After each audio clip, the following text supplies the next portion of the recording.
His Excellency Mr. Antonio Guterres, Secretary General of the United Nations, Her Excellency Madam Annalena Baerbock, President of the United Nations General Assembly,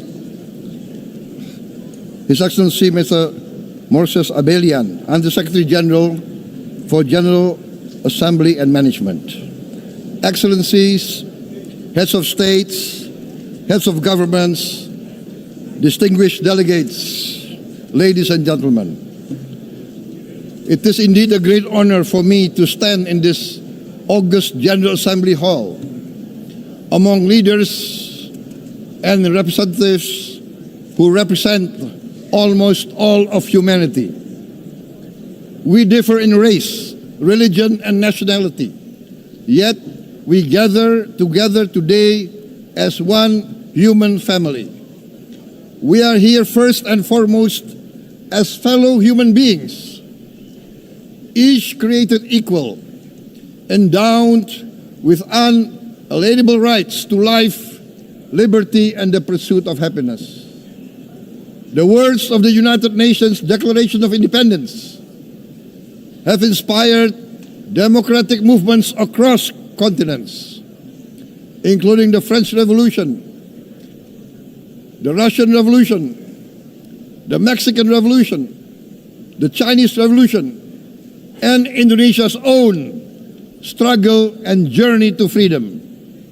It also gave birth to the Universal Declaration of Human Rights, adopted by the United Nations in 1948. All men are created equal was the creed that opened the way to unprecedented global prosperity and dignity. And yet, in our own era of scientific and technological triumphs, an era capable of ending hunger, poverty, and environmental ruin, we also continue to face today grave dangers, challenges, and uncertainties. Human folly, fueled by fear, racism, hatred, oppression, and apartheid, threatens our common future. My country knows this pain. For centuries, Indonesians lived under colonial domination, oppression, and slavery. We were treated less than dogs in our own homeland. We Indonesians know what it means to be denied justice and what it means to live in apartheid, to live in poverty, and to be denied equal opportunity. We also knew what solidarity can do in our struggle for independence, in our fight to overcome hunger, disease, and poverty. The United Nations stood with Indonesia and gave us vital assistance. Decisions made here based on human solidarity by the Security Council and this Assembly gave Indonesia independence, international legitimacy, opened doors, and supported our early development through the efforts of the United Nations Children Fund, the United Nations Food and Agriculture Organization, the FAO, the World Health Organization, and many, many other United Nations institutions. And because of that, Indonesia today stands on the cusp of shared prosperity and greater equality and dignity. Madam President, Excellencies, our world today is driven by conflict, injustice, and deepening uncertainty. Every day we witness suffering, genocide, and blatant disregard for international law and human decency. In the face of these challenges, we must not give up. As the United Nations Secretary General said, we cannot give up. We cannot surrender our hopes or our ideals. We must draw closer, not drift apart. Together we must strive to achieve our hopes, our dreams. The United Nations was born from the ashes of the Second World War that claimed scores of millions of lives. It was created to secure peace, security, justice, and freedom for all. We remain committed to internationalism, to multilateralism, and to every effort that strengthens this great institution. Today, Indonesia is nearer than ever before to meeting the sustainable development goals of ending extreme poverty and hunger. Because years ago, this very chamber chose to listen and uphold social and economic justice. We will never forget. And today, we must never be silent while Palestinians are denied that same justice and legitimacy in this very hall. Excellencies, Thucydides warned, the strong do what they can, the weak suffer what they must. We must reject this doctrine. The United Nations exist to reject this doctrine. We must stand for all, the strong and the weak.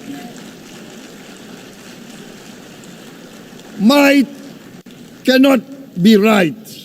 Right must be right. Indonesia today is one of the largest contributors to United Peacekeeping Forces. We believe in the United Nations. We will continue to serve where peace needs guardians, not with just words, but with boots on the ground. If and when the United Nations Security Council and this great assembly decide Indonesia is prepared to deploy 20,000 or even more of our sons and daughters to help secure peace in Gaza or elsewhere, in Ukraine, in Sudan, in Libya, everywhere when the peace needs to be enforced, peace needs to be guarded, we are ready. We will take our share of the burden, not only with our sons and daughters, we are also willing to contribute financially to support the great mission to achieve peace by the United Nations. Madam President, Excellencies, I propose to this Assembly a message of hope and optimism, grounded in action and execution. Today, we heard the speech of Madam President, the President of the United Nations General Assembly. Yes, it is true what she said.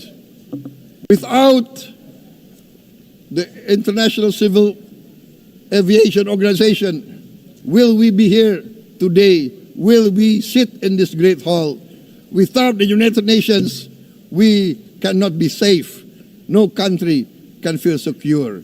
We need the United Nations, and Indonesia will continue to support the United Nations. Even though we still struggle, but we know the world needs a strong United Nations. The world's population is growing. Our planet is under strain. Food, energy, and water insecurity haunt many nations. We choose to answer these challenges directly at home and to help abroad wherever we can. This year, Indonesia recorded the highest rice production and grain reserves in our history. We are now self-sufficient in rice, and we are starting now to to export rice to other nations in need, including providing rice for Palestine. We are building resilient food supply chains, strengthening farmer productivity, investing in climate-smart agriculture to ensure food security for our children and for the children of the world. We are confident in a few years' time, Indonesia will be the granary of the world. As the world's largest island state, we testify before you that we are already experiencing the direct consequences of climate change, particularly the threat of rising sea levels. The sea level on the north coast of our capital city is increasing by 5 centimeters every year. Can you imagine in 10 years? Can you imagine in 20 years? For this, we are forced to build a giant seawall, 480 kilometers in length. It will take us maybe 20 years, but we have no choice. We have to start now. Therefore, we choose to confront climate change not by slogans, but by immediate steps. We are committed to meeting our 2015 Paris Agreement obligations. We aim to achieve net zero emission by 2060, and we are very confident we can achieve net zero emission much earlier. We aim to reforest more than 12 million hectares of degraded forest, to reduce forest degradation, to empower local communities with quality green jobs for the future. Indonesia is shifting decisively from fossil fuel-based development towards renewable-based development. From next year, most of our additional power generation capacity will come from renewables. Our goal is clear: to lift all of our citizens out of poverty and make Indonesia a hub for solutions to food, energy, and water security. Madam President, Excellencies, we live in a time when hatred and violence can seem to be the loudest voices. But beneath this loud noise lies a quieter truth, that every person longs to be safe, to be respected, to be loved, and to leave a better world to their children. Our children are watching. They are learning leadership not from textbook, but from our choices. Today, still, a catastrophic situation in Gaza is unfolding before our eyes. At this very moment, the innocent are crying for help, are crying to be saved. Who will save them? Who will save the innocent? Who will save the old and women? Millions are facing danger at this very moment. As we sit here, they are facing trauma. They are facing irreparable damage to their bodies. They are dying of starvation. Can we remain silent? Will there be no answer to their screams?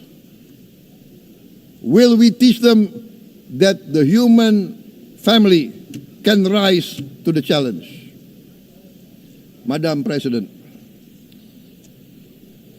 we must act now. Many speakers have said that. We must stand for a multilateral order where peace, prosperity, and progress are not the privilege of a few, but the right of all. With a strong United Nations, we can build a world where the weak do not suffer what they must, but live the justice that they deserve. Let us continue humanity's great journey of ideals, the selfless aspirations that created the United Nations. Let us use science to uplift, not use science to destroy. Let rising nations help others to lift themselves. I am convinced that the leaders of the great world civilizations of the West, of the East, of the North, of the South, leaders of America, Europe, of India, China, the Islamic world, the whole world, I am convinced they will rise to their role demanded by history. We are all hopeful that the leaders of the world will show great statesmanship, great wisdom, restraint, humility, overcome hate, overcome suspicion. Madam President, distinguished delegates, we are greatly heartened by the events of the last few days, where significant leading countries of the world have chosen to side with history, to choose the right side of history, the path of the moral high ground, the path of rectitude, the path of justice, the path of humanity, to shun hatred, to overcome suspicion, and to avoid the use of violence. The use of violence will beget violence. No one country can bully the whole community of the human family.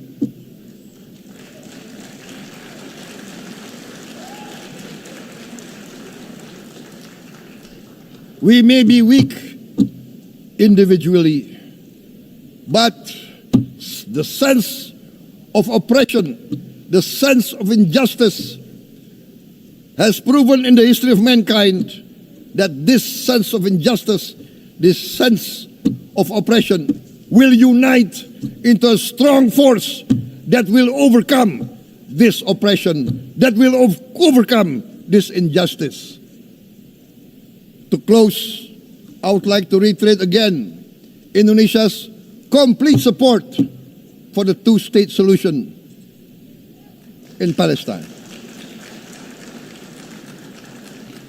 We must have an independent Palestine, but we must also recognize, we must also respect, and we must also guarantee the safety and security of Israel. Only then we can have real peace, and no longer hate and no longer suspicion. The only solution is this two-state solution. Two descendants of Abraham must live in reconciliation, peace, and harmony. Arabs, Jews, Muslims, Christians, Hindus, Buddhists, all religions, we must live as one human family. Indonesia is committed to being part of making this vision a reality. Is this a dream? Maybe, but this is the beautiful dream that we must work together towards. Let us work towards this noble goal. Let us continue humanity's journey of hope, a journey started by our forefathers, a journey that we must complete. Thank you. Wassalamualaikum warahmatullahi wabarakatuh.